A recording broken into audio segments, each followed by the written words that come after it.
Welcome to the video. I'm Adam from allstreamedup.com. Today we are going to be discussing using Google Earth to conduct site surveys for advanced RPAS or drone operations. I live in Canada, so when I say advanced, I am referring to a certification level, not the sophistication of the operation.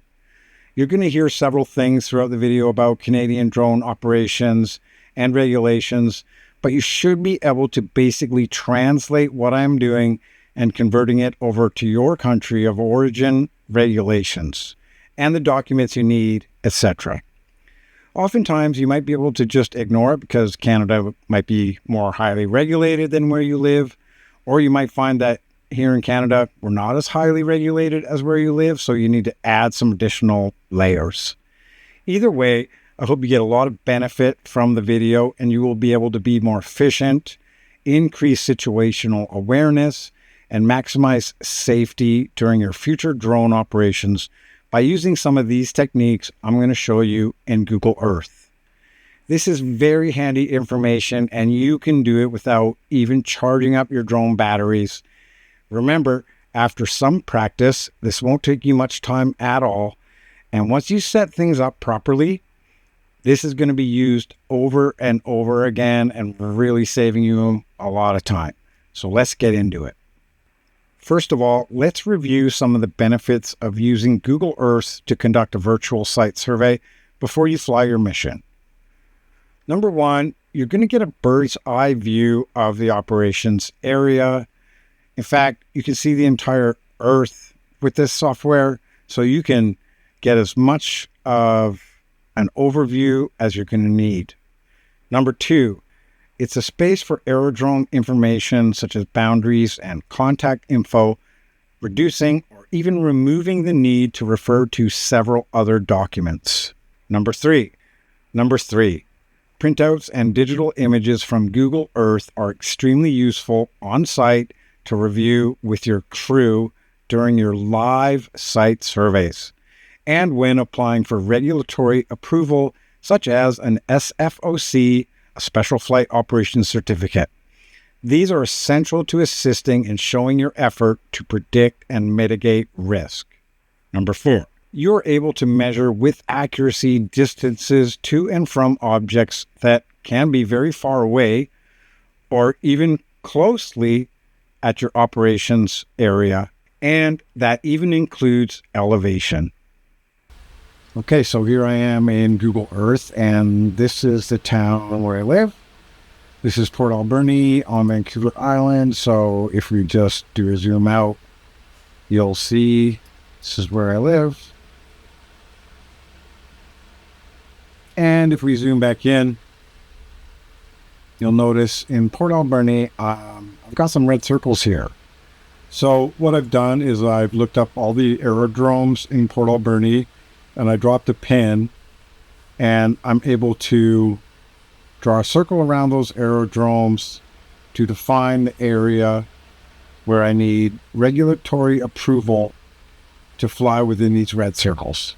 But everywhere else in town, I can fly without that approval. So for example, a lot of times I'll fly down in this area all the way down to this area down here, and it's the Harbor Key, which is a very popular spot, and some industrial areas above and below. So I'm okay to fly here because I'm not within either one of those aerodrome control zones. So how does this help me when I'm doing an operation? So what I can do is I can come up with an operation and say that I'm going to be flying in this area here. In fact, what I'm going to do is I'm going to draw a circle to show that area. So that'll be my operation area. So I'm going to save this and I'm going to call it operation area. Okay, and I can see that I can fly there, no problem, and it's going to help me with my operations in several ways. So up in the top, if you click on the ruler and you select line, and you can choose your measurement here, anywhere from meters to yards. In this case, I'm going to choose nautical miles because that's the language in which the airport traffic controls are going to speak as far as distance is concerned. All right, and now I'm going to zoom into my area, and I'm going to draw a line from the center, and I'm going to measure it over to the local heliport there. And I can see that I'm 1.3 nautical miles. So I'm going to save this, and I'm going to call it distance to heliport. It's 1.3 nautical miles. And in fact, I can also determine that it is northeast of my operating area. So I'll put northeast. So very quickly, that's going to give me some information from my checklist. I can add in there that West Coast General Hospital CBK5 is 1.3 nautical miles northeast of my operations area. So in case I have to phone them in an emergency, I know exactly the distance in nautical miles, and I have. So that's just an example, and let me show you how to reverse engineer this. So we're going to zoom out a little bit. We're going to turn everything off. So we basically starting with a blank slate. Okay, so let's pretend you live in Port Alberni and you want to first identify the aerodromes in Port Alberni. You can use other documents and resources to get that information, and then you're going to come over here and you're going to try to find that. So say, for example, I'm going to search on Port Alberni Hospital. And that's the West Coast General Hospital. And I'll click search. It's going to zoom in to the General Hospital. And here you can see, if you zoom in, there's a helipad right there. So I'm going to drop a pin. Up in the top, there's the yellow pin. Let's drop that. Let's just move it over to the helipad. And we're going to type in there, Port Alberni General Hospital Heliport, and we're going to hit OK. And we're going to zoom out a little bit. And in Canada, I need to be 1 nautical mile outside of that heliport. So I'm going to go up to my ruler tool in the top.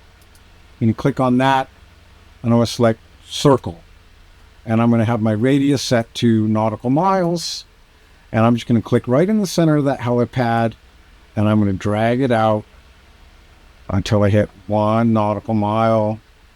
Can zoom out at the same time. It will be easier to go this way. And there you have 1 nautical mile. So I'm going to save that, and I'm going to call it Heliport Control Zone. Hit OK. Now I have a red circle around that heliport, 1 nautical mile in radius. I know that I should avoid that area unless I want to go through the effort of getting the regulatory approval.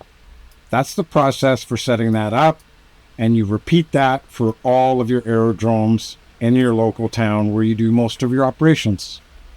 So let's go back and turn on all of my aerodromes. And you'll notice that I have a whole bunch of stuff set up all over the place. And if you look on the left, underneath the Port Alberni Aerodrome environments, if I collapse that, I've got all sorts of different areas. And these are all different lines and pins and circles. So I can really measure all the distances I need from the aerodromes to make sure I'm outside, and the direction of them, and the location, the distance in nautical miles. All the information I need when I'm calling in case of an emergency. So that alone is quite helpful, but let me show you how this works with an actual operation. So I'm going to go ahead and turn all of these off, except for my aerodrome environments. Okay, so if we go to our first example of this operation area in the industrial zone, as I explained, we now have the direction and the distance to that aeroport. And I can repeat that to the other aeroport over here. I'll grab my ruler tool. I'll select line. I'll make sure it's in nautical miles. And I'll click on the center of the airport. And I'll drag it over to my operations area. And I now know I am 6.5 nautical miles away from that airport. So I'll click save. And I'll say airport control zone. And measurements, if you need to double check, click there, select nautical miles. It's 6.5 nautical miles, and it's northwest. I'll click OK. All right, now I have that information as well. So when I'm doing my operation, I have that in my checklist. There you have it, an overview of using Google Earth to conduct virtual site surveys. So whether you are flying for fun or you are flying a commercial operation, I hope this helps to increase the situational awareness of your next flight. If you like this video, please click the thumbs up button and consider subscribing to my channel. Bye for now.